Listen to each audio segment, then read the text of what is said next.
नमस्ते दोस्तों, आप सबका एक बार फिर से स्वागत है आपके अपने YouTube चैनल सत्य सनातन में। आज हम बात करने वाले हैं कि किस प्रकार से पंजाब में दलित सीएम बनाए जाने का डंका बजाने वाली कांग्रेस राजस्थान में एक दलित व्यक्ति की पीट पीट करके हत्या कर देने पर क्यों अभी तक चुप है। उस महिला के विषय में जो एक हिंदू के घर में ग्राउंड फ्लोर छोड़कर, सड़क छोड़कर, मस्जिद छोड़कर, अपना घर छोड़कर के फर्स्ट फ्लोर पर जाकर के दबंगई दिखाते हुए नमाज पढ़ती है, लेकिन वो गिरोह एकदम चुप है जो दूसरों के पूजा स्थलों या घरों पर पहुंच करके उसके अतिक्रमण पर बहुत बड़े बड़े भाषण दिया करता था। आज हम बात करने वाले हैं किस प्रकार से हैदराबाद से लेकर के बेंगलुरु तक शरिया पुलिस के नाम पर गुंडागर्दी हो रही है। आज उन लोगों का ध्यान आकर्षण कराना अत्यंत आवश्यक है जो लिब्रांडूज हैं, पत्तलकार हैं या इस्लामिक गिरोह के लोग हैं, जो अक्सर कर लव जिहाद को स्वतंत्रता, अभिव्यक्ति और चुनने की आजादी बताया करते हैं। तो यह वीडियो बहुत ही महत्वपूर्ण है, इसको अंत तक जरूर देखिएगा और अपने सभी मित्रों के साथ में शेयर अवश्य कीजिएगा, क्योंकि यह बिंदु इनके ऊपर बात करना अनिवार्य है, आवश्यक है, लेकिन कोई करता ही नहीं है। तो सबसे पहले हम शुरुआत करते हैं पंजाब के चवन्नी छाप सीएम से। नाम में है चन्नी, लेकिन करतब है उनके चवन्नी छाप वाले। टॉस उछालकर, सिक्का उछालकर फैसला लेने वाले एक ऐसे सीएम बने हैं पंजाब में जो कि कहने के लिए तो दलित हैं, उनके नाम में कहीं पर भी हिंदू कहकर के उनको प्रचारित प्रसारित नहीं बल्कि दलित कहकर के प्रचारित प्रसारित किया जा रहा है। उन्हीं के ही पुराने पिक्चर्स के आधार पर लोग ये सिद्ध करने में लगे हुए हैं कि वो एक कन्वर्टेड क्रिश्चियन है। वो पादरियों के बीच में जाते हैं और ईसाईकरण का प्रचार प्रसार करते हैं।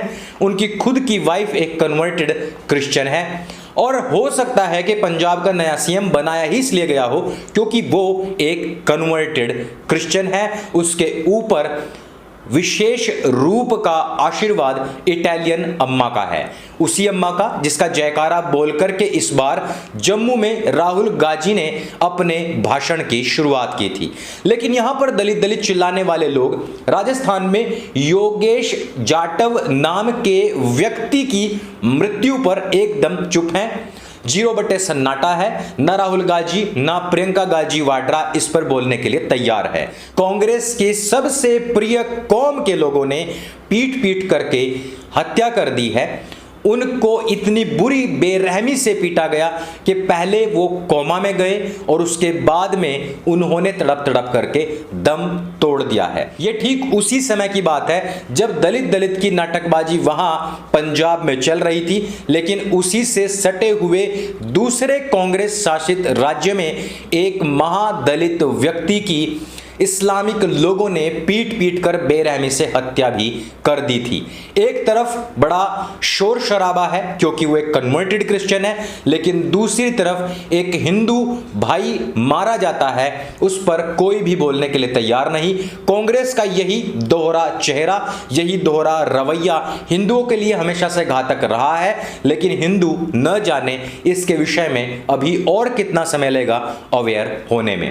राजस्थान में योगेश जाटव की हत्या इस बात का पिन चेक है कि क्या हिंदू इसके ऊपर कोई संज्ञान लेगा, क्या वो इसमें कोई विरोध दर्ज करवाएगा अथवा नहीं।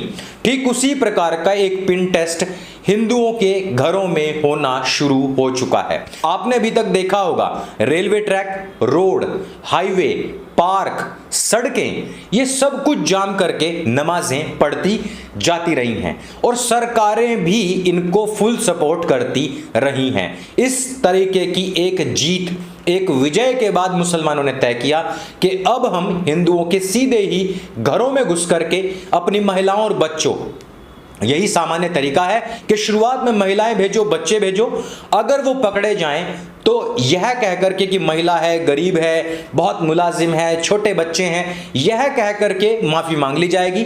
लेकिन अगर कोई जागरूक व्यक्ति वहां पर नहीं पहुंचता तो फिर हम अपना जो पूरा का पूरा तामझाम है उसको लेकर के उनके घरों में पहुंच जाएंगे, चढ़ जाएंगे। जैसा कि हमने देखा भी है कि तबलीगी जमात जब कहीं पर लगती है तो गलियों में, घरों के सामने दरवाजे बंद करवा करके गलियों को पूरा भर करके नमाजें पढ़ी जाती हैं। यह अतिक्रमण होता रहा, लेकिन सरकारें जागी नहीं हैं। अब लोग हिंदुओं के घरों तक पहुंच गए हैं, वहां पर भी उस स्थान को अपवित्र करने में जुट चुके हैं। मस्जिदों से निकले सड़क, रेलवे, पार्क से होते हुए आपके घरों, आपकी छतों में पहुंच चुके हैं। आपके घर अगला टारगेट कब होंगे कहा नहीं जा सकता है। साथ ही साथ इस बात पर भी संज्ञान लेना अत्यंत आवश्यक है कि उस भाई ने, जो कि बहुत जागरूक थे, यहां पर डांट तो लगाई, लेकिन हमें उनकी खुद की जान की भी बहुत ज्यादा चिंता है।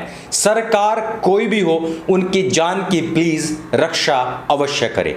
अगले विषय पर पहुंचते हैं दोस्तों, जहां एक तरफ सारे मौलवी मौलाना किसी भी हिंदू बहन बेटी को फंसाए जाने के बाद में, जैसा कि अभी मैंने एक न्यूज़ पढ़ी ओप इंडिया पर कि एक फतेहपुर सीकरी की रहने वाली बिटिया को पहले एक मौलवी ने 10 लाख रुपए का लालच दिया। जब वो नहीं मानी, 3 लोगों के साथ मिलकर के उसके साथ में सामूहिक दुष्कर्म कर दिया गया।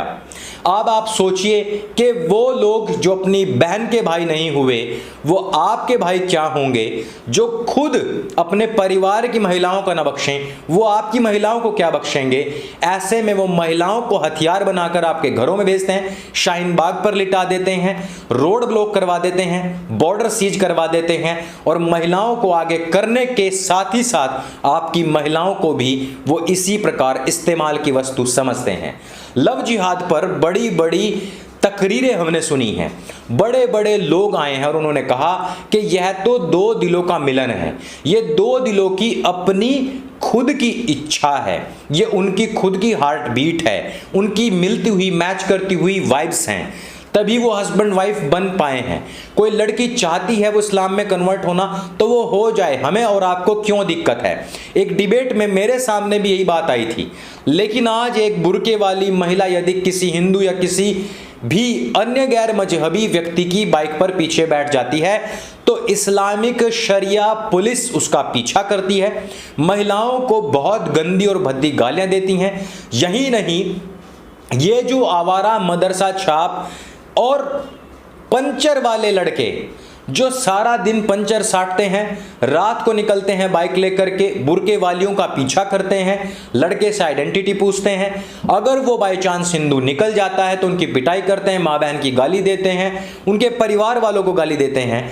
ऐसे समय में वो तथाकथित इस्लामिक बुद्धिजीवी, वो कुबुद्धिजीवी लोग कहाँ हैं जो आज इस होने वाले सरेआम सड़क पर होने वाली इस गुंडागर्दी के खिलाफ एक शब्द तक नहीं बोल रहे हैं।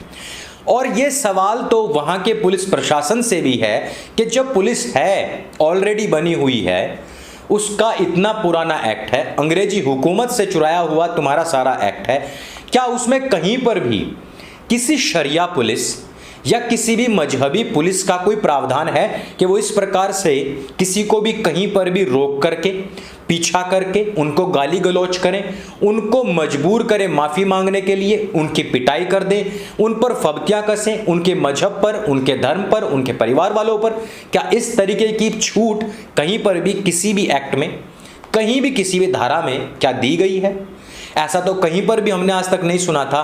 लेकिन इस्लामिक मदरसा छाप जितने भी मौलाना हैं, इन लोगों का टारगेट ना केवल आपके वो घर अपवित्र करना है जहां पर वो अपनी महिलाओं को, बच्चों को भेज करके नमाजें पढ़वा रहे हैं, बल्कि आपकी महिलाओं, आपकी स्त्रियों, आपकी बहन बेटियों तलक को भी वो इस तरीके से टारगेट बनाना चाहते हैं ताकि आप लोगों के बीच से एक लड़की को ही नहीं चुराया जाए, बल्कि उसको आपके खिलाफ भी कल खड़ा किया जाए, उसको हिंदू हेटर के रूप में पैदा किया जाए और उससे फिर वही सपोले पैदा किया जाएं। इसी तरीके की भीड़ को पैदा करने की फिराक में लगे हुए लोग अब शरियाई हुकूमत, शरियाई जिला अदालतों और शरियाई पुलिस पर भी उतर आए हैं। लेकिन हमारा प्रशासन अभी भी विश्वास जीतने में लगा हुआ है। यह खबर अभी तक बहुत ही कम लोगों तक पहुंची है। मेरा यह प्रयास है कि यहां पर जो लोग जुड़े हुए हैं वो इन सभी न्यूज़ को, सभी खबरों को अपने अन्य साथियों तक पहुंचाएं। जहां पर इन लोगों की भीड़ है, इनका भीड़ तंत्र है, जहां पर इनके जो कैंप्स बने हुए हैं, जहां इनके मदरसा बने हुए हैं या इनके मजहबी उन्माद पैदा करने वाले और 5 वक्त चीख चीख करके आवाज करने वाले जो स्थान बने हुए हैं, इन स्थानों की जहां पर तादाद ज्यादा है, जहां का वोट बैंक ज्यादा है, वहां पर ये सारी चीजें शुरू हो चुकी हैं। धीरे धीरे आपके क्षेत्रों में भी ये चीजें पहुंचेंगी। प्लीज किसी भी बीमारी के आने से पहले उसका इलाज सोचें, उसका इलाज करें। बीमारी के आने के बाद आप ये नहीं कह सकते कि इसका इलाज हम कब तक कर पाएंगे। और तत्कालीन महामारी इस बात का सबूत है।